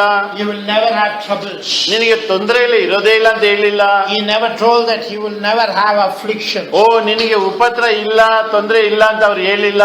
He told that you will pass through that. ಆದರೆ ದೇವರು ಹೇಳಿದ್ರು ಅದನ್ನ ಎಲ್ಲ ನೀನು ದಾಟಿ ಹೋಗುವಿಯಾ. The Bible says you will pass through that. ಹೇಳ್ತಾ ಇರೋದು ಅರ್ಥ ಆಗ್ತಿದಾ? Hallelujah. ಆ ಎಲ್ಲ ತೊಂದರೆಗಳನ್ನು ನೀವು ದಾಟಿ ಹೋಗುವಿರಾ. Hallelujah. Hallelujah. God says you will pass through that. ದೇವರು ಹೇಳ್ತಾರೆ ಅದನ್ನೆಲ್ಲ ನೀವು ದಾಟಿ ಹೋಗಿರ. If you want the water which you have with you, ಓ ನಿನ್ನಲ್ಲಿ ಇರುವ ನೀರು ನಿನಗೆ ಬೇಕಂತಾದರೆ I will tell you today, ನಾನು ನಿಮ್ಗೊಂದು ಹೇಳ್ತೀನಿ, give it to Jesus. ಅದನ್ನ ನೀ ದೇವರ ಬಳಿ ಕೊಟ್ಟು ಬಿಡಿರಿ. Hallelujah. This water is being cursed. ಓ ಆ ನೀರು ಶಾಪಕ್ಕೆ ಒಳಗಾಗಿದೆ. The water which I have, ಓ ನನ್ನಲ್ಲಿ ಇರುವ ಈ ನೀರಾದದ್ದು it is being cursed. ಅದು ಶಾಪದಲ್ಲೇ ಇದೆ. It is cursed by my forefathers. ಇದು ನನ್ನ ಹಿರಿಯರಿಂದ ಅದು ಶಾಪಕ್ಕೆ ಒಳಗಾಗಿದೆ. I don't want to blame my forefathers. ನಾನು ನನ್ನ ಹಿರಿಯರನ್ನ ನಾನು ಏನು ಹೇಳಲಿಕ್ಕಿಲ್ಲ. But let me tell you, ಆದ್ರೆ ನಿಮ್ಗೆ ನಾನೊಂದು ಹೇಳ್ತೀನಿ, by my deeds, ಆದ್ರೆ ನನ್ನ ಚಟುವಟಿಕೆಯಿಂದ, by my thoughts, ನನ್ನ ಯೋಚನೆಯಿಂದ, by my ability, ನನ್ನ ಒಂದು ಮಾಡುವ ಒಂದು ಗತಿಯಿಂದ, my fleshly desires, ನನ್ನ ಮಾಂಸದ ಚಿಂತೆಯಿಂದ has contaminated the water which I have. ಓ ನನ್ನಲ್ಲಿ ಕೊಡಲ್ಪಟ್ಟ ಈ ನೀರನ್ನು ನಾನೇ ಅದನ್ನು ಹಾಗೆ ಕೊಚ್ಚೆ ಮಾಡಿಬಿಟ್ಟೆ. It is totally cursed. ಅದು ಪೂರ್ತಿಯಾಗಿ ಶಾಪಕ್ಕೊಳಗಾಯಿತು. I cannot carry it anymore. ಅದನ್ನ ಹಿಂದೆ ನಾನು ಹಿಂದೆ ಮುಂದೆ ನಾನು ಇಟ್ಕೊಳ್ಳಕ್ ಸಾಧ್ಯವಿಲ್ಲ. I cannot keep that for my further generation. ಅದನ್ನ ನಾನು ಹಾಗೆ ಇಟ್ಟು ನನ್ನ ಮುಂದೆ ಬರುವ ನನ್ನ ಸಂತತಿಗೆ ಕೊಟ್ಟು ಹೋಗ್ಲಿಕ್ಕೆ ಆಗೋದಿಲ್ಲ. Even I may agree that my forefathers' curse is in this water. ಒಂದು ವೇಳೆ ನನ್ನ ಮುದಾದೇರು ಶಾಪವು ಈ ನೀರಲ್ಲಿ ಇದೆ ಅಂತ ನಾನು ಹೇಳಿದ್ರು ಸಹ I don't want to pass this water to my children. ಆ ಶಾಪವನ್ನು ಹಾಗೆ ನಾನು ನನ್ನ ಸಂತತಿಗೆ ಬಿಟ್ಟು ಹೋಗ್ಲಿಕ್ಕೆ ಇಷ್ಟವಿಲ್ಲ. I want to cross that river. ನಾನು ಆ ನದಿಯನ್ನು ದಾಟಿ ಹೋಗ್ಲಿಕ್ಕೆ ಇಷ್ಟ. I want to cross that sea. ಓ ನಾನು ಆ ಸಮುದ್ರವನ್ನು ದಾಟಿ ಹೋಗಬೇಕು. My children shouldn't see that Egyptians anymore. ನನ್ನ ಸಂತತಿಯಾದವರು ಎದುರಾಳಿಯಾದ ಐಗುಪ್ತ ದೇಶದವನ್ನು ಮತ್ತೆ ಅವರು ಕಾಣಬಾರದು. My children shouldn't be bond anymore. ನನ್ನ ಮಕ್ಕಳಾದವರು ಮತ್ತೆ ಇನ್ನು ಗುಲಾಮ ಸ್ಥಿತಿಗೆ ಬರಬಾರದು. My children shouldn't suffer anymore. ನನ್ನ ಮಕ್ಕಳಾದರೂ ಮತ್ತೆ ಇನ್ನು ತೊಂದರೆಗೆ ಒಳಗಾಗಬಾರದು. They should have a free life. ಅವರಿಗೆ ಒಂದು ಬಿಡುಗಡೆಯಾದ ಜೀವನ ಕಾಣಲ್ಪಡಬೇಕು. God says, ದೇವರು ಹೇಳ್ತಾರೆ, don't worry about your children. ನಿನ್ನ ಮಕ್ಕಳ ಕುರಿತಾಗಿ ನೀನು ಚಿಂತೆ ಮಾಡಬೇಡ. Forget about your children. ಓ ನಿನ್ನ ಮಕ್ಕಳ ಕುರಿತಾಗಿ ನೀನು ಮರೆತು ಬಿಡು. I am speaking about you. ಓ ನಾನು ನಿನ್ನ ಬಗ್ಗೆ ಮಾತನಾಡ್ತಾ ಇದ್ದೀನಿ. I am asking the water which you have. ಓ ನಾನು ನಿನ್ನಲ್ಲಿರುವ ಆ ನೀರನ್ನೇ ಕೇಳ್ತಾ ಇದ್ದೀನಿ. I am thirsty. ನಾನು ದಾಗವಾಗಿದ್ದೀನಿ. I am thirsty to consume your curse. ಓ ನಿನ್ನಲ್ಲಿ ಇರುವ ಆ ಶಾಪವನ್ನು ನಾನೇ ತೆಗೆದುಕೊಳ್ಳಿಕ್ಕೆ ಬಹಳ ದಾಗವಾಗಿದ್ದೀನಿ. I am thirsty to consume your inability. ನಿನ್ನಲ್ಲಿ ಇರುವ ನೆಲೆಗೊಳ್ಳದೆ ಇರುವ ಕಾರ್ಯಗಳನ್ನು ನಾನು ತೆಗೆದುಕೊಳ್ಳಿಕ್ಕೆ ಬಹಳ ತವಕವಾಗಿದ್ದೀನಿ. I am thirsty to consume your disabilities. ನಿನ್ನಲ್ಲಿ ಕಾರ್ಯಗಳನ್ನು ಮಾಡಕ್ಕೆ ಸಾಧ್ಯವೇ ಇಲ್ಲದ ಇರುವ ಆ ಗತಿಯನ್ನು ತೆಗೆದುಕೊಳ್ಳಕ್ಕೆ ನಾನು ಬಹಳ ತವಕವಾಗಿದ್ದೀನಿ. I am thirsty to consume your diseases. ನಿನ್ನಲ್ಲಿ ಇರುವ ಆ ಬಲವೀನತನ ರೋಗಗಳನ್ನು ನಾನು ತೆಗೆದುಕೊಳ್ಳಿಕ್ಕೆ ಬಹಳ ದಾಗವಾಗಿದ್ದೀನಿ. I am thirsty to consume your poverty. ನಾನು ನಿನ್ನಲ್ಲಿ ಇರುವ ದರಿದ್ರವನ್ನು ತೆಗೆದುಕೊಳ್ಳಿಕ್ಕೆ ನಾನು ಬಹಳ ದಾಗವಾಗಿದ್ದೀನಿ. So Egyptian is pursuing you. ಓ ಆ ಐಗುಪ್ತನಾದವನು ನಿನ್ನನ್ನು ಹಿಂದಟ್ಟಿಸಿಕೊಂಡು ಬರ್ತಾ ಇದ್ದಾನೆ. And there is a great sea, the Red Sea against you. ಆದರೆ ಅಲ್ಲಿ ನಿನ್ನ ಮುಂಚಿತವಾಗಿ ನಿನಗೆ ವಿರೋಧವಾಗಿ ಆ ಕೆಂಪು ಸಮುದ್ರ ನಿಂತಿದೆ. You need to cross that sea. ಆ ಕೆಂಪು ಸಮುದ್ರವನ್ನು ನೀನು ದಾಟಿ ಹೋಗಬೇಕು. That is the only first place where it will cover all your curse. ಅದು ನಾನೇ ಮೊದಲನೇ ಸ್ಥಳವು ನಿನ್ನ ಎಲ್ಲಾ ಶಾಪಗಳನ್ನು ಮುಚ್ಚಾಕ್ಲಿಕ್ಕೆ. That is a place where you leave all the Egyptian slavery. ಅಲ್ಲಿ ನಾನೇ ನೀನು ಐಗುಪ್ತದಿಂದ ತೆಗೆದುಕೊಂಡು ಬಂದ ಎಲ್ಲ ಗುಲಾಮ ಸ್ಥಿತಿಯನ್ನು ಬಿಡುವಂತ ಒಂದು ಸ್ಥಳ. That is a place where you will never see as a slave but as a free man in God. ಅಲ್ಲಿ ನಾನೇ ನೀನು ನಿನ್ನನ್ನು ಮತ್ತೆ ಒಂದು ಗುಲಾಮನಾಗಿ ನೋಡದ ಹಾಗೆ ಈ ದೇವರಲ್ಲಿ ನೀನು ಒಂದು ಗುಲಾಮ ಸ್ಥಿತಿಯಿಂದ ಬಿಡುಗಡೆ ಆದವನಂತ ನೋಡುವ ಸ್ಥಳ. God says to Moses, ಓ ದೇವರು ಆ ಮೋಸೆನ ಬಳಿ ಹೇಳ್ತಾರೆ, I am going to deliver this people. ನಾನು ಈ ಜನರನ್ನು ಬಿಡುಗಡೆ ಮಾಡುತ್ತೀನಿ. Ask the children to wait and see. ಓ ಈ ಜನರು ನನಗಾಗಿ ಕಾದಿದ್ದು ನೋಡಿಲಿ. But before that verse, ಆದ್ರೆ ಅದರ ಮುಂಚಿತವಾಗಿರುವ ವಾಕ್ಯಕ್ಕೆ ಮುಂಚೆ the Bible says, ವೇದ ವಾಕ್ಯ ಹೇಳ್ತಾ ಇದೆ, when the whole Israelites saw those people, ಓ ಆ ಪೂರ್ತಿಯಾದ ಇಸ್ರೇಲ್ ಜನರು ಆ ಜನರನ್ನು ನೋಡಿದಾಗ, when they saw that, ಅವರನ್ನು ನೋಡಿದಾಗ, kindly read me that verse. ಅದನ್ನು ಓದಿರಿ. ಆದಿಯಾಗಮ ಕಾಂಡ, Not Adiagam, Exodus. ವಿಮೋಚನ ಕಾಂಡ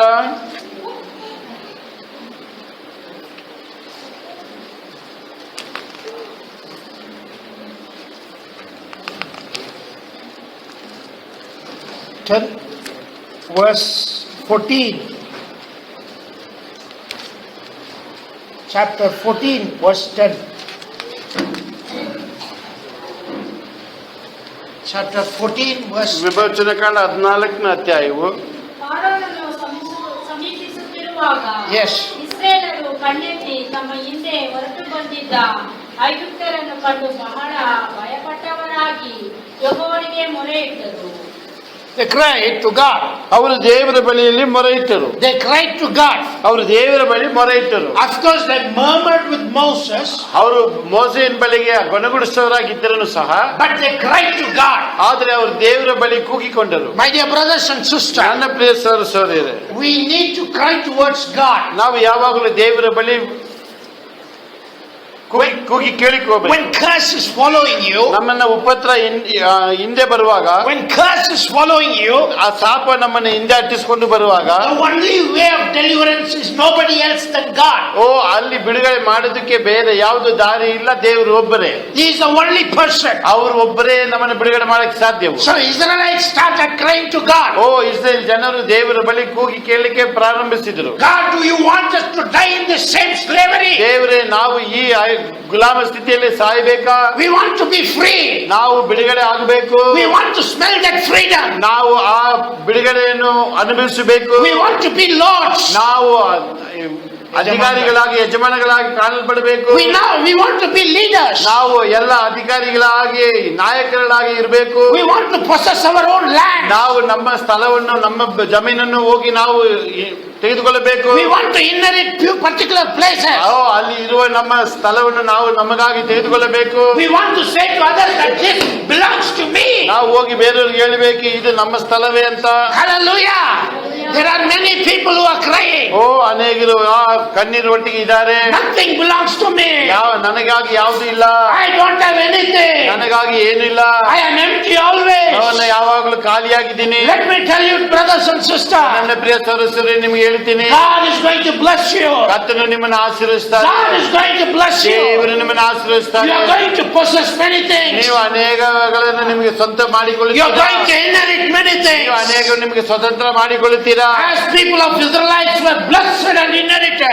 ಅಲ್ಲಿ ಇಸ್ರೇಲ್ ಜನರು ಎಲ್ಲದನ್ನು ತೆಗೆದುಕೊಂಡರು, ಅವರು ಆಶೀರ್ವಾದಕ್ಕೆ ಮಾರ್ಪಟ್ಟರು. You will also inherit many things. ಅದೇ ರೀತಿಯಾಗಿ ನೀವು ಅನೇಕ ವಸ್ತುಗಳನ್ನು ಸ್ವತಂತ್ರ ಮಾಡಿಕೊಳ್ಳುತ್ತೀರಾ. You will be blessed. ನೀವು ಆಶೀರ್ವಾದವಾಗಿ ಇರ್ತೀರಾ. You will be blessed. ನೀವು ಆಶೀರ್ವಾದವಾಗಿ ಇರ್ತೀರಾ. But my brothers, ನನ್ನ ಸಹೋದರರೇ, there is always affliction for us. ಯಾವಾಗ್ಲೂ ನಮಗೆ ಒಂದು ತೊಂದರೆ ಇರ್ತದೆ, A kind of trouble for us. ಒಂದು ವಿಧವಾದ ತೊಂದರೆಗಳು. We need to cross those things. ಅಂತ ತೊಂದರೆಗಳನ್ನು ನಾವು ದಾಟಿ ಹೋಗಬೇಕು. As soon as we cross the Red Sea, we immediately think everything is over. ನಾವು ಆ ಕೆಂಪು ಸಮುದ್ರ ದಾಟಿದ ಕೂಡಲೇ ನಮ್ಮ ಕಷ್ಟಗಳೆಲ್ಲ, ತೊಂದರೆಗಳೆಲ್ಲ ಹೋಯ್ತು ಅಂತ ನೆನೆಸ್ತೀವಿ. Immediately there was another kind of water for them. ಇಲ್ಲ, ಆದರೆ ಅಲ್ಲಿ ದಾಟಿದ ಕೂಡಲೇ ಅಲ್ಲಿ ಮತ್ತೊಂದು ವಿಧವಾದ ನೀರಿತ್ತು. Hallelujah. When they tasted it, it was bitter. ಅವರು ಆ ನೀರನ್ನು ರುಚಿ ನೋಡಿದ ಕೂಡಲೇ ಅದು ಕಹಿಯಾಗಿತ್ತು. God never carried them in one particular situation. ದೇವನಾದ ಕರ್ತನು ಅವರನ್ನು ಒಂದೇ ರೀತಿಯಾದ ದಾರಿಯಲ್ಲಿ ನಡೆಸಿಕೊಂಡು ಹೋಗ್ಲಿಲ್ಲ. There was a place where you thought that you are no more. ಅಲ್ಲಿ ಕೆಲವು ಸ್ಥಳವು ನೀವು ನಿಮ್ಮ ಜೀವಮಾನದಲ್ಲಿ ಬಂದಾಗ ಇನ್ನು ಮುಂದೆ ನಾನು ಇರ್ಲಿಕ್ಕಿಲ್ಲ ಅಂತ ನೆನೆಸಿದ ಸ್ಥಳವಿದೆ. There is a place where you think this is bitterness for me. ಕೆಲವು ಸಮಯ ನೀವು ಹೀಗೆ ನೆನೆಸಿರುವುದುಂಟು, ಈ ಅನುಭವ ನನಗೆ ಬಹಳ ಕಹಿಯಾದದ್ದು. Hallelujah. There is always a situation, one after one. ಯಾವಾಗಲೂ ಸನ್ನಿವೇಶಗಳು ಒಂದಿಂದೆ ಒಂದೇ ನಿಮಗೆ ಬರುತ್ತಾ ಇರುವುದು. But don't worry. ಆದರೆ ಅದನ್ನು ಕುರಿತಾಗಿ ಕಳವಳಕೊಳ್ಳಬೇಡ. Nothing will overcome you. ಯಾವುದು ನಿನಗೆ ವಿರೋಧವಾಗಿ ಜಯಕೊಳ್ಳುವುದಿಲ್ಲ. Nothing will overcome you. ಅದು ನಿನ್ನನ್ನು ಜಯಿಸಲಿಕ್ಕೆ ಸಾಧ್ಯವಿಲ್ಲ. Everything you will cross in the name of Jesus. ಎಲ್ಲದನ್ನು ನೀನು ಯೇಸುವಿನ ನಾಮದಲ್ಲಿ ದಾಟಿ ಹೋಗುವೆ. Book of Isaiah chapter 43 verse 2. ಯೆಶಾಯ 43 ಅಧ್ಯಾಯ 2ನೇ ವಾಕ್ಯ. That you will cross the waters. ನೀನು ನೀರನ್ನು ದಾಟಿ ಹೋಗುವಿಯಾ. You will pass through the waters. ನೀನು ಆ ನೀರನ್ನು ದಾಟಿ ಹೋಗುವಿಯಾ. Hallelujah. They cannot stand against you. ನಿನಗೆ ವಿರೋಧವಾಗಿ ನಿಲ್ಲಕ್ಕೆ ಸಾಧ್ಯವಿಲ್ಲ. They cannot stand against your blessing. ನಿನ್ನ ಆಶೀರ್ವಾದಕ್ಕೆ ವಿರೋಧವಾಗಿ ನಿಲ್ಲಕ್ಕೆ ಸಾಧ್ಯವಿಲ್ಲ. They cannot overwhelm against your blessing. ನಿನ್ನ ಎಲ್ಲ ಆಶೀರ್ವಾದಕ್ಕೆ ವಿರೋಧವಾಗಿ ಏನು ಮಾಡ್ಲಿಕ್ಕೆ ಆಗೋದಿಲ್ಲ. The Bible very clearly says. ವೇದ ವಾಕ್ಯ ನಿನಗೆ ಬಹಳ ಸ್ಪಷ್ಟವಾಗಿ ಹೇಳ್ತಿದೆ. Book of Psalms chapter 104. ಕೀರ್ತನೆ 107ನೇ ಅಧ್ಯಾಯ 104 verse 9. 9ನೇ ವಾಕ್ಯ. For every waters there is a boundary. ಎಲ್ಲ ನೀರಿಗೂ ಒಂದು ಎಲ್ಲೆ ಇದೆ. There is a boundary which God has kept for. ಎಲ್ಲ ನೀರಿಗೂ ದೇವರು ಎಲ್ಲೆಯನ್ನು ಇಟ್ಟಿದ್ದಾರೆ. It will never cross above that boundary. ಆ ಎಲ್ಲೆನೆ ದಾಟಿ ಆ ನೀರು ಬರಕ್ಕೆ ಅವರು ಅಧಿಕಾರ ಕೊಡುವುದಿಲ್ಲ. For every trouble there is a boundary for you. ಎಲ್ಲ ಉಪದ್ರವಕ್ಕೂ ದೇವರು ಒಂದು ಎಲ್ಲೆನೆ ಇಟ್ಟಿದ್ದಾರೆ. He knows how much can you bear. ಅವ್ರಿಗೆ ತಿಳಿದಿದೆ ನೀನು ಎಷ್ಟೊಂದು ತಡ್ಕೊಳ್ಳಕ್ಕೆ ಸಾಧ್ಯವಿಲ್ಲ. He knows he will not cross the limit above your ability. ಅವ್ರಿಗೆ ಗೊತ್ತು ನಿನ್ನ ಬಲಕ್ಕೆ ಹೆಚ್ಚಾಗಿ ಅವರು ನಿನಗೆ ಶೋಧನೆಯನ್ನು ಅನುಭವಿಸುವುದಿಲ್ಲ. For everything there is a boundary. ಎಲ್ಲದಕ್ಕೂ ಅವರು ಎಲ್ಲೆಯನ್ನು ಇಟ್ಟಿದ್ದಾರೆ. Hallelujah. The question is, ಆ ಪ್ರಶ್ನೆ ಆದದ್ದು, how many days you want to carry your water? ಇನ್ನು ಎಷ್ಟು ದಿನ ನೀನು ನೀರನ್ನು ತೆಗೆದುಕೊಂಡು ಹೋಗ್ಬೇಕು? How many days you want to carry that curseful water? ಓ, ನೀನು ಆ ಶಾಪ ಇರುವ ನೀರನ್ನು ಇನ್ನು ಎಷ್ಟು ದಿನ ನೀನು ಹೊತ್ಕೊಂಡು ನಡೀತೀಯ? Jesus still thirsty. ಓ, ಯೇಸುವಾದವರು ಇನ್ನು ಬಾಯಾರಿಕೆಯಾಗಿದ್ದಾರೆ. He is still thirsty. ಇನ್ನು ಅವರು ಬಾಯಾರಿಕೆಯಾಗಿದ್ದಾರೆ. He want to take away all the curse. ಅವರಿಗೆ ಎಲ್ಲಾ ಶಾಪವನ್ನು ನಿನ್ನಿಂದ ತೆಗಿಬೇಕಂತ ಆಸೆ. He want to take away all your inabilities. ಓ, ನಿನ್ನಲ್ಲಿ ಇರುವ ಮಾಡಲಿಕ್ಕೆ ಸಾಧ್ಯವಿಲ್ಲದ ಎಲ್ಲದನ್ನು ತೆಗೆದುಕೊಳ್ಳಿಕ್ಕೆ ಇಷ್ಟ. He want to take away all kinds of worldly inabilities from you.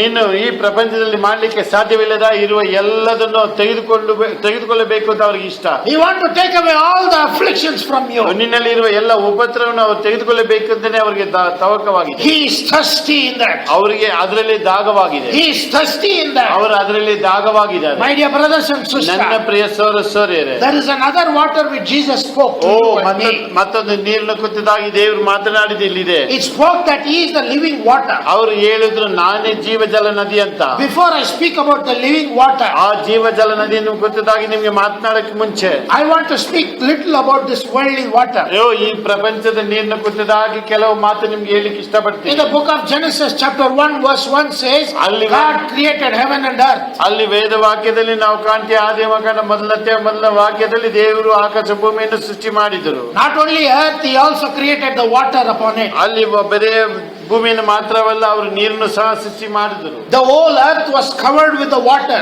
ಆ ಇಡೀ ಭೂಮಿಯು ನೀರಿಂದ ಸುತ್ತಲ್ಪಟ್ಟಿತ್ತು. It was totally cursed. ಆ ಎಲ್ಲ ನೀರು ಶಾಪಕ್ಕೊಳಗಾಗಿತ್ತು. It was totally cursed. ಅದು ಪೂರ್ತಿಯಾಗಿ ಶಾಪಕ್ಕೊಳಗಾಗಿತ್ತು. That's why I told you, whatever the water we carry, it is being cursed. ಅದಕ್ಕೆ ತಾನೇ ಆಗ್ಲೇ ನಾನು ಹೇಳಿದೆ, ನಾವು ಯಾವ ನೀರು ಇಟ್ಟುಕೊಂಡಿದ್ದೋ ಅದು ಶಾಪವಾದದ್ದೇ. Whatever the worldly things we possess, it is being cursed. ನಾವು ಪ್ರಪಂಚದ ಯಾವುದೇ ಒಂದು ಕಾರ್ಯಗಳನ್ನು ಇಟ್ಕೊಂಡಿದೀವೋ ಆಶೀರ್ವಾದ ಅಂತ ನೆನೆಸ್ಕೊಂಡು ಅದೆಲ್ಲ ಶಾಪವಾಗಿ ಇದೆ. Bhumi, the earth was cursed because of man. ಓ, ಮನುಷ್ಯನಿಂದ ಮನುಷ್ಯನ ಸಲುವಾಗಿ ಈ ಭೂಮಿ ಶಾಪಕ್ಕೆ ಒಳಗಾಯ್ತು. So the water was totally cursed. ಓ, ಆ ನೀರು ಎಲ್ಲ ಶಾಪಕ್ಕೆ ಒಳಗಾಯ್ತು. So one day God started creating the earth. He started restoring the earth. ಒಂದು ದಿನ ದೇವರು ಆ ಭೂಮಿಯನ್ನು ಪುನರ್ ನಿರ್ಮಾಣ ಮಾಡಿದರು. At that time God created the boundaries for them, ಆ ಸಮಯದಲ್ಲಿ ಅವರು ಆ ನೀರಿಗೆ ಒಂದು ಎಲ್ಲೆಯನ್ನು ಸೃಷ್ಟಿ ಮಾಡಿದರು. which was 1/3.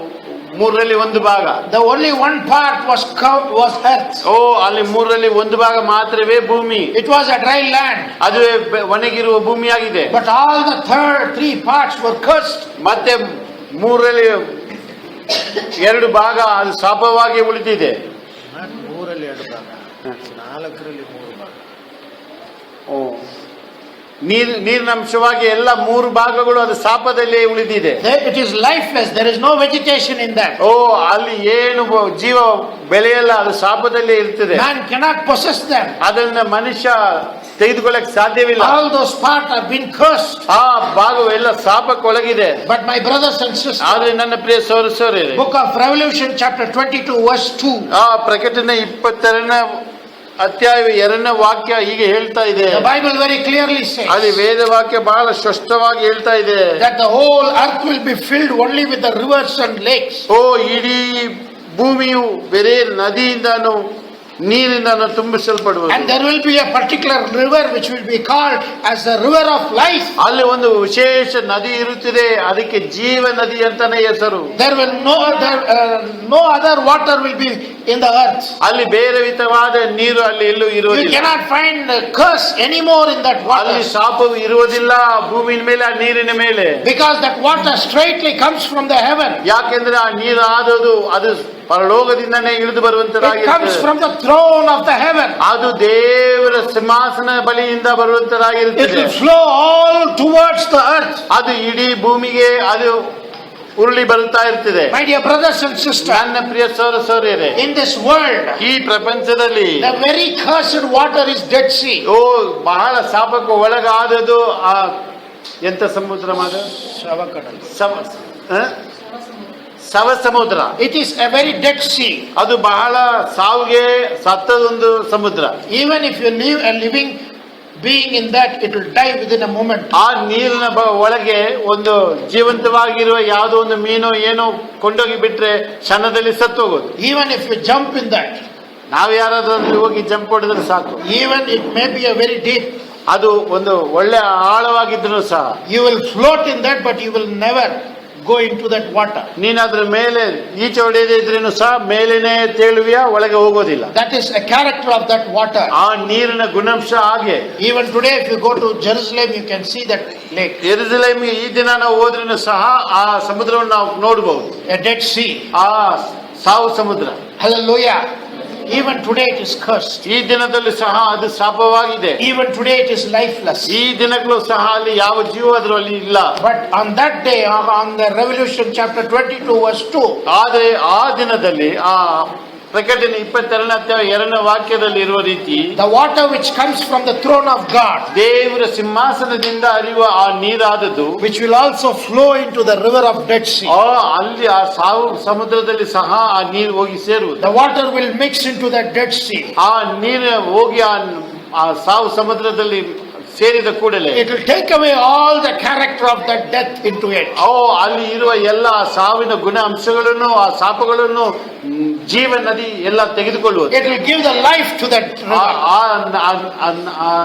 ನದಿಯಿಂದ ಆ ಸಮುದ್ರಕ್ಕೆ ಒಂದು ಹೊಸ ಜೀವನ ಸಿಕ್ಕುವುದು. On that day onwards you can find living beings into that. ಆ ದಿನದ ನಂತರ ನಾವು ಆ ಸಮುದ್ರದಲ್ಲಿ ಸಹ ಜೀವರಾಶಿಗಳು ಇರುವುದನ್ನು ಕಾಣಬಹುದು. My dear brothers and sisters, ನನ್ನ ಪ್ರಿಯ ಸಹೋದರಿಯರೇ, there is a water which is flowing even today from heaven. ಈ ದಿನಗಳಲ್ಲಿ ಸಹ ದೇವರ ಸನ್ನಿಧಾನದಿಂದ ನೀರು ಹರಿತಾ ಇರುತ್ತದೆ. The water which is called as Holy Spirit. ಅಲ್ಲಿ ಆ ನೀರಿನ ಹೆಸರು ಪವಿತ್ರಾತ್ಮರು. Without that Holy Spirit, there are many dead seas in our life. ಆ ಪವಿತ್ರಾತ್ಮರನ್ನು ನದಿ ಇಲ್ಲದಾಗಿ ಅನೇಕರು ಈ ಸಮಯ ಸಹ ಜೀವ ಇಲ್ಲದವರಾಗಿರುತ್ತಾರೆ. Let me tell you, my brothers and sisters, ನಿಮಗೆ ನಾನು ಒಂದು ಹೇಳ್ತೀನಿ ನನ್ನ ಸಹೋದರಿಯರೇ, give space to the Holy Spirit. ಪವಿತ್ರ ಆತ್ಮರಿಗೆ ನಿಮ್ಮ ಜೀವಮಾನದಲ್ಲಿ ಸ್ಥಳವನ್ನು ಕೊಡಿರಿ. Give space to that living water. ಆ ಜೀವ ಜಲ ನದಿಗೆ ನಿಮ್ಮ ಜೀವಮಾನದಲ್ಲಿ ಸ್ಥಳ ಕೊಡಿರಿ. Every dead species in your life will live.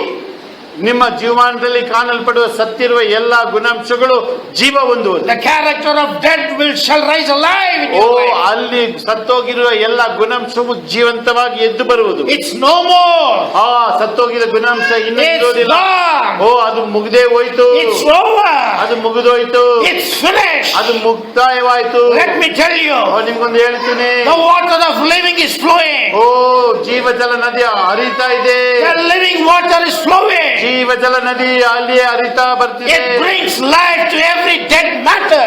ಅಲ್ಲಿ ಸತ್ತೋಗಿರುವ ಗುಣವಾಗಿ ಕಾಲಲ್ಲಿ ಎಲ್ಲದರಲ್ಲಿ ಜೀವ ಕೊಡುವಂತದಾಗಿ ಹರಿದು ಬರಿತಾ ಇದೆ. It brings life to every dead matter. ಎಲ್ಲ ಸತ್ತೋಗಿರುವ ವಿಚಾರಕ್ಕೆ ಅದು ಜೀವವನ್ನು ಕೊಡುವಂತದಾಗಿದೆ. Hallelujah. Hallelujah. No dead matters when there is a river which flows from heaven comes into you. ಅಲ್ಲಿ ಪರಲೋಕದಿಂದ ಹರಿಯುವ ನದಿ ನಿಮ್ಮ ಜೀವಮಾನದಲ್ಲಿ ಬರುವಾಗ ಇನ್ನು ಮುಂದೆ ಸತ್ತೋಗಿರುವ ಕಾರ್ಯ ಯಾವುದು ಇರುವುದಿಲ್ಲ. What is the speciality in that living life? ಅಲ್ಲಿ ಜೀವಂತವಾಗಿರುವ ಗುಣಾಂಶದಲ್ಲಿ ಇರುವ ಒಂದು ವಿಶೇಷ ಕಾರ್ಯವೇನು? What is the speciality of that water? ಅಲ್ಲಿ ಆ ನೀರಲ್ಲಿ ಇರುವ ವಿಶೇಷ ಗುಣವೇನು? Hallelujah. The Bible says, ವೇದ ವಾಕ್ಯ ಹೇಳ್ತಾ ಇದೆ, book of Revelation chapter 2 verse 7. ಅಲ್ಲಿ 2ನೇ ಅಧ್ಯಾಯ 7ನೇ ವಾಕ್ಯ ಪ್ರಕಟಣೆಯಲ್ಲಿ ಕಾಣ್ತೀವಿ. ಪ್ರಕಟಣೆ 2:7. Book of Revelation chapter 2 verse 7. Yes, Holy Spirit is speaking to the church. Let those who have ears, let him hear. ಆ ಪವಿತ್ರ ಆತ್ಮರು ಸಭೆಗೆ ಹೇಳೋದನ್ನ ಕೇಳಿರಿ. ಯಾರಿಗೆ ಕಿವಿ ಇದೆಯೋ ಅವರು ಕೇಳಿಕೊಳ್ಳಿ. ವಾಸಿಗೆ. Yes.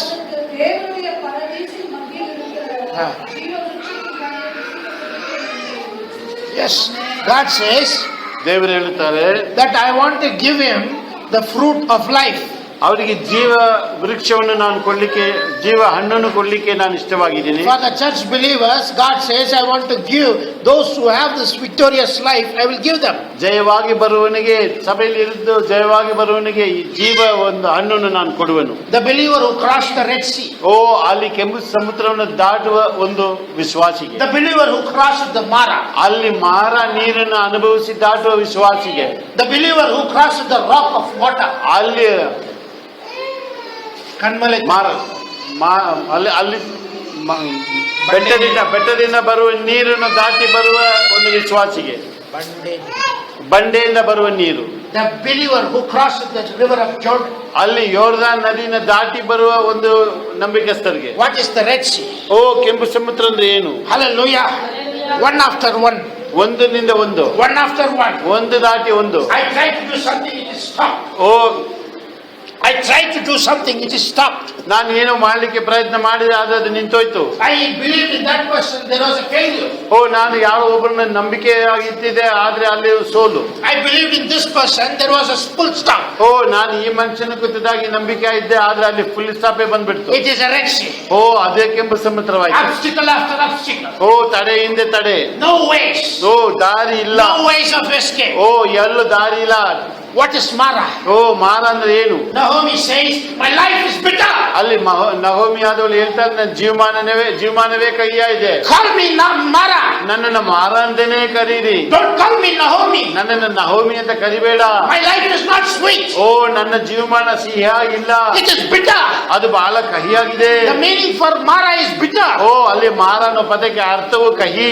I lost everything. ನಾನು ಎಲ್ಲದನ್ನು ಕಳೆದುಕೊಂಡೆ. I lost my husband. ಓ ನನ್ನ ಯಜಮಾನ ನನ್ನ ಬಿಟ್ಟು ತೀರಿ ಹೋದ. I lost my sons. ನನ್ನ ಮಕ್ಕಳು ನನ್ನ ಬಿಟ್ಟು ತೀರಿಕೊಂಡರು. I lost my all possession and inheritance. ಓ ನನ್ನಲ್ಲಿ ಇದ್ದ ಸ್ವತಂತ್ರವಾಗಿ ಇಟ್ಟಿದ್ದ ನನ್ನ ಆಸ್ತಿ ಎಲ್ಲ ಕಳೆದುಕೊಂಡೆ. I am nothing. ನನ್ನಲ್ಲಿ ಏನಿಲ್ಲ. Losing life. ಓ ನನ್ನ ಜೀವಮಾನ ಇಲ್ಲದಂತಾಯ್ತು. Mara. O ಕಹಿಯಾದದು, Mara. ಕಹಿಯಾದದು, Mara. ಕಹಿಯಾದದು. I am crossing in Mara. ಓ ನಾನು ಕಹಿಯಲ್ಲಿ ನಡೀತಾ I am ಇದ್ದೀನಿ. tasting Mara. ನಾನು ಕಹಿಯನ್ನೇ ರುಚಿಸ್ತಾ I am ಇದ್ದೀನಿ. seeing the Red Sea. ಓ ನಾನು ಕೆಂಪು ಸಮುದ್ರವನ್ನೇ ಕಾಣುತ್ತೀನಿ. What to do? ಏನು ಮಾಡಲಿ, What to do? ಏನು ಮಾಡಲಿ? Hallelujah. Jordan. ಯೋಧ. What is Jordan? ಯೋಧ ನದಿ ಅಂದ್ರೆ ಏನು? I see Canaan. ಓ ನಾನು ಕಾಣವನ್ನು ನೋಡ್ತೀನಿ. The land which flows with milk and honey. ಅದು ತಾನೇ ಹಾಲು ಜೇನು ಹರಿಯುವ ಭೂಮಿ. One step for the blessing. ಓ ಇನ್ನು ಒಂದೇ ಹೆಜ್ಜೆ ಆಶೀರ್ವಾದಕ್ಕೆ. But there is a Jordan. ಆದರೆ ಮಧ್ಯದಲ್ಲಿ ಯೋರ್ದಾನ್ ನದಿ ಇದೆ. It is overflowing. ಅದು ಬಹಳ ಹೆಚ್ಚಾಗಿ ಹರಿತಾ ಇದೆ. I am unable to cross. ಅದನ್ನ ದಾಟಿ ಹೋಗ್ಲಿಕ್ಕೆ ನನ್ನಿಂದ ಸಾಧ್ಯವಿಲ್ಲ. It is overpowering me. ಓ ನನ್ನನ್ನು ಅದು ಹಿಂದೆ ಇಟ್ಟಿಸ್ಕೊಂಡು ಬರ್ತಿದೆ. One after one. ಒಂದ್ ಹಿಂದೆ ಒಂದು, One after one. ಒಂದು ನಂತರ ಒಂದು. I try to solve one, there rises another. ನಾನು ಒಂದನ್ನು ಮುಕ್ತಾಯ ಮಾಡ್ಲಿಕ್ಕೆ ಪ್ರಯತ್ನ ಮಾಡುವಾಗಲೇ ಇನ್ನೊಂದು ಎದ್ದು ನಿಲ್ತಾ ಇದೆ. I solve that and rises another. ಓ ನಾನು ಅದನ್ನು ಮುಕ್ತಾಯ ಮಾಡಿ ಒಂದು ರೀತಿಯಾಗಿ ಮುಗಿಸಿದ್ರೆ ಮತ್ತೊಂದು ಎದ್ದು ನಿಂತಿರ್ತಿದೆ. I solve my wife's problem, my son problem stands. ಅಲ್ಲಿ ನನ್ನ ಹೆಂಡತಿಗೆ ಇರುವ ತೊಂದರೆಯನ್ನು ನಾನು ಸರಿ ಮಾಡಿ ಈ ಕಡೆ ತಿರುಗಿದ್ರೆ ನನ್ನ ಮಗನ ಕುರಿತಾಗಿ ತೊಂದರೆ ಎದ್ದು ನಿಂತಿದೆ. I solve this problem and education rises. ಓ ಈ ತೊಂದರೆಯನ್ನು ನಾನು ಸರಿ ಮಾಡುವ ರೀತಿಯ ಮುಗಿದ ತಕ್ಷಣ ಮತ್ತೊಂದು ಇನ್ನೊಂದು ಪ್ರಾಬ್ಲಮ್ ಎದ್ದು ನಿಂತಿರ್ತಿದೆ. After education I see business. ಓ ಅಲ್ಲಿ ವಿದ್ಯಾಭ್ಯಾಸದ ತೊಂದರೆ ಮುಗಿದ ನಂತರ ಅಲ್ಲಿ ಕೆಲಸ ಮಾಡಬೇಕು ಅನ್ನೋದು ಒಂದು ಪ್ರಶ್ನೆ ಇದೆ. I finish that, I come back home, I see sickness there. ಅದನ್ನ ಮುಗಿಸಿಕೊಂಡು ಮನೆಗೆ ಬಂದಾಗ ಮನೆಯಲ್ಲಿ ಎಲ್ಲ ರೋಗಿಯಾಗಿರೋದನ್ನ ಕಾಣ್ತೀನಿ. Hallelujah. One step there is no peace in my life. ಒಂದು ಹೆಜ್ಜೆನೂ ನನ್ನ ಜೀವಮಾನದಲ್ಲಿ ಸಮಾಧಾನವಿಲ್ಲ. One step I cannot save anything in my life. ಒಂದು ಕ್ಷಣವು ನಾನು ಯಾವುದನ್ನು ಉಳಿಸಿಟ್ಲಿಕ್ಕೆ ಆಗ್ತಾ ಇಲ್ಲ. One step I cannot live with shalom in my life. ಓ ಒಂದೇ ಸಮಯ ನಾನು ಏನಿಲ್ಲದಾಗಿ ನನ್ನ ಜೀವನ ನಡೆಸಕ್ ಸಾಧ್ಯ ಇಲ್ಲ. There is nothing in my life. ನನ್ನ ಜೀವಮಾನದಲ್ಲಿ ಏನಿಲ್ಲ. One after one. ಒಂದಿಂದ ಒಂದು. Struggling after struggling. ಓ ತೊಂದರೆನಿಂದ ತೊಂದರೆ. Hallelujah. This is the water where you're crossing every day. ಓ ಇಂಥ ರೀತಿಯಾದ ನೀರನ್ನು ನೀವು ದಿನ ದಿನ ದಾಟಿ ಹೋಗ್ತಾ ಇದ್ದೀರಾ. But there is a river where God is going to flow, make around you. ಓ ಅಲ್ಲಿ ದೇವರ ನದಿ ಒಂದು ಹರಿದು ಬರಲಿಕ್ಕೆ ಸಾಧ್ಯವಾಗಿದೆ. There is a river which is going to flow from the throne of heaven. ದೇವರ ಸಿಂಹಾಸನದಿಂದ ಹರಿದು ಬರುವ ನೀರಾದದ್ದು. It will have a beautiful tree which gives you the fruit of life. ಓ ಆ ನದಿಯಿಂದ ಇದ್ದು ಬರುವ ಗಿಡವಾದದ್ದು ಜೀವ ಹಣ್ಣನ್ನು ಕೊಡುವಂತದ್ದು. Revelation chapter 22 verse 14 says, ಅಲ್ಲಿ ಪ್ರಕಟಣೆ 22ನೇ ಅಧ್ಯಾಯ 14ನೇ ವಾಕ್ಯ ಹೇಳ್ತಾ ಇದೆ, you will find the fruit of life tree ನೀನು- besides that river. ಓ ಆ ನದಿನ ತೀರದಲ್ಲಿ ನಿಮಗೆ ಎಲ್ಲ ಜೀವ ಹಣ್ಣು ಸಿಕ್ಕುವುದು. Hallelujah. There is no death in that place. ಓ ಆ ಸ್ಥಳದಲ್ಲಿ ಸಾವಿಲ್ಲ, There is no hopeless in that place. ಅಲ್ಲಿ ನಂಬಿಕೆ ಇಲ್ಲದ ಗತಿ ಇಲ್ಲ, There is no more failure in that place. ಇನ್ನ ಅಲ್ಲಿ ಸೋಲು ಅನ್ನೋದೇ ಇಲ್ಲವೇ ಇಲ್ಲ. Are you beside that river? ಹೌದು, ನೀವು ಆ ನದಿ ತೀರದಲ್ಲಿ ಇದ್ದೀರಾ. Do you shade below the tree? ನೀವು ಆ ಮರದ ಕೆಳಗೆ ಇದ್ದೀರಾ. Let me tell you, my brothers and ನಾನು sisters, ನಿಮ್ಗೊಂದು ಹೇಳ್ತೀನಿ ನನ್ನ ಸಹೋದರರೇ, no more death in your life. ನಿನ್ನ ಜೀವನದಲ್ಲಿ ಇನ್ನು ಸಾವಿಲ್ಲ, No more curse in your life. ನಿನ್ನ ಜೀವನದಲ್ಲಿ ಯಾವ ಶಾಪವೂ No ಇರೋದಿಲ್ಲ, more sorrows in your life. ನಿನ್ನ ಜೀವನದ ದುಃಖ ನಿನ್ನಿಂದ No more disabilities in your life. ಮಾಡ್ಲಿಕ್ಕೆ ಸಾಧ್ಯ ಇಲ್ಲ ಅನ್ನೋದು ನಿನ್ನ ಜೀವನದಲ್ಲಿ ಇರೋದಿಲ್ಲ. No more instability in my life. ನಿನ್ನ ಜೀವನದಲ್ಲಿ ಏನು ಮಾಡಕ್ ಸಾಧ್ಯ ಇಲ್ಲ ಅಂತ ನಿರಂತರವಿಲ್ಲದಾದ ಒಂದು ಸನ್ನಿವೇಶವು ಇರೋದಿಲ್ಲ. He gives you life after life. ಓ ಜೀವನದಿಂದ ಜೀವ ದೇವ ಕೊಡುವರು. You drink that water, you live forever. Oh, You eat that fruit, you live forever. There is no curse, there is no pain, there is no sorrow, there is no bondages in your ಆ life. ನೀರನ್ನು ನೀನು ಕುಡಿಯುವಾಗ ನಿನ್ನ ಜೀವಮಾನದಲ್ಲಿ ಯಾವ ಶಾಪ ಇರೋದಿಲ್ಲ, ಯಾವ ಕಷ್ಟ ಇರೋದಿಲ್ಲ, ನಿತ್ಯವಾಗಿ ನೀನು ಜೀವಿಸ್ತೀಯ, ನಿನಗೆ ಶಾಪವಿಲ್ಲವೇ ಇಲ್ಲ. But pastor, ಆದ್ರೆ ಸೋದರೇ, that river is going to come in Revelation chapter 22. ಸೇವಕರೇ, ಆ ನದಿಯಾದದ್ದು ಪ್ರಕಟಣೆ 22ನೇ ಅಧ್ಯಾಯದಲ್ಲಿ ಬರ್ತಾ ಇದೆ. What about today? ಈ ದಿನ ಏನು? Hallelujah. What about today? ಈ ದಿನ ಏನು? I have this water. ನನ್ಗೆ ಈ ನೀರಿದೆ, I have this water. ನನ್ನಲ್ಲಿ ಈ ನೀರಿದೆ. I am filled with curse. ಓ ನನ್ನಲ್ಲಿ ಶಾಪ ತುಂಬಿಕೊಂಡಿದೆ. Instability is filled in me. ಓ ನಿರಂತರವಾಗಿ ಏನು ಮಾಡೋದಕ್ಕೆ ಇಲ್ಲದಾಗಿ ನನ್ನ ಗುಣ, Disability is filled with O me. ಮಾಡಕ್ ಸಾಧ್ಯವಿಲ್ಲದ ಗುಣಾಂಶ ನನ್ನಲ್ಲಿದೆ. Do you know what is the quantity of that instability, Oh. disabilities, Oh. afflictions, whatever you name it? ಓ ನನ್ನಲ್ಲಿ ಇರುವ ಕೊರತೆಗೆ ನೀನು ಏನು ಹೆಸರು ಕೊಟ್ಟರೇನು ಸರಿ. Do you know how much I have that? ಅದು ಎಷ್ಟೊಂದು ನನ್ನಲ್ಲಿ ಇದೆ ಗೊತ್ತಿದಾ? Do you know how much quantity I have ಅದು that? ಎಷ್ಟಾಗಿ ನನ್ನಲ್ಲಿ ಇದೆ ಗೊತ್ತಾ? Hallelujah. The Bible says ವೇದವಾಕ್ಯ ಹೇಳ್ತಾ ಇದೆ, the woman was near that well.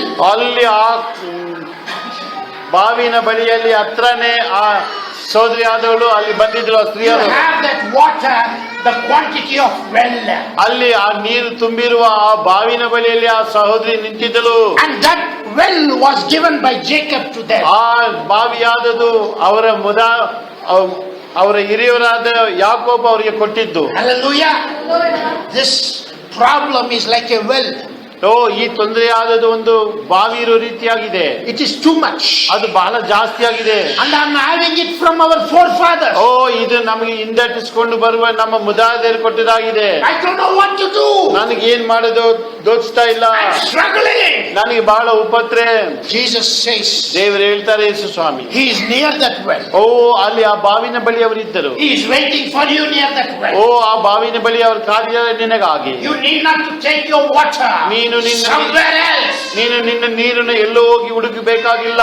He is searching near your well. ಓ ಅವರು ನಿನ್ನ ಬಾವಿನ ಬಳಿ ಬಂದು ನಿನ್ನನ್ನು He is ಹುಡುಕ್ತಾ ಇದ್ದಾರೆ. waiting near your well with a thirsty and hunger. ಅವರು ನಿನ್ನ ಬಾವಿನ ಬಳಿಗೆ ಕಾದಿದ್ದಾರೆ, ಬಾಯಾರಿಕೆ ಒಟ್ಟಿಗೆ, ಹಸುವಿನ ಒಟ್ಟಿಗೆ. When you reach near that well, ಆ ಬಾವಿನ ಬಳಿ ನೀನು ಬಂದಾಗ he says, I am thirsty. ಅವರು ಹೇಳ್ತಾರೆ, ನಿನ್ನ ಬಳಿ ನಾನು ದಾಗವಾಗಿದ್ದೀನಿ, I am thirsty to drink your curse. ನನಗೆ ಬಾಯಾರಿಕೆ ಆಗಿದೆ, ನಿನ್ನ ಶಾಪವನ್ನು ನಾನು ತೆಗೆದುಕೊಳ್ತೀನಿ. I am thirsty to drink your inabilities. ಓ ನಿನ್ನಲ್ಲಿ ಇರೋ ಮಾಡಕ್ಕೆ ಸಾಧ್ಯ ಇಲ್ಲದನ್ನು ನಾನು ತೆಗೆದುಕೊಳ್ತೀನಿ. I am thirsty to drink your instabilities. ಓ ನಿನ್ನಲ್ಲಿ ನಿರಂತರವಾಗಿ ಇಲ್ಲದೆ ಇರುವ ಗುಣವನ್ನು ತೆಗೆದುಕೊಳ್ಳಕ್ಕೆ ನಾನು ತವಕ ಪಡ್ತೀನಿ, I ಆಸೆ am ಪಡ್ತೀನಿ. thirsty to drink your curse. ಓ ನಿನ್ನಲ್ಲಿರೋ ಶಾಪವನ್ನು ನಾನು ಅದನ್ನ ಕುಡಿಯುತ್ತೀನಿ, ಕೊಡು ನನಗೆ. The curse which is left by your fathers. Oh, the curse which is left by your forefathers. Oh, that disease which is following your children. The poverty which is following your generation after generation. ಆ ಶಾಪವಾದದ್ದು ನಮ್ಮ ವಂಶವನ್ನು ಹಿಂದಟ್ಟಿಸಿಕೊಂಡು ಬರ್ತಾ ಇದೆ.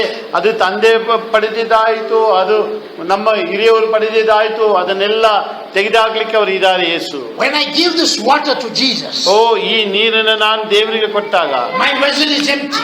ನನ್ನ ಪಾತ್ರವು ಖಾಲಿಯಾಗಿರುತ್ತಿದೆ. My vessel is empty. ಆವಾಗ ನನ್ನ ಪಾತ್ರವು ಖಾಲಿಯಾಗಿರುತ್ತಿದೆ. Hallelujah. Yes, my God lives, my vessel empty. ಓ ಓ ಆ ಪಾತ್ರ ನನ್ನ ಪಾತ್ರ ಅದು ದೇವರು ಅದನ್ನ ಖಾಲಿಯಾಗಿ ಬಿಡುತ್ತಾರ? Will he leave it empty?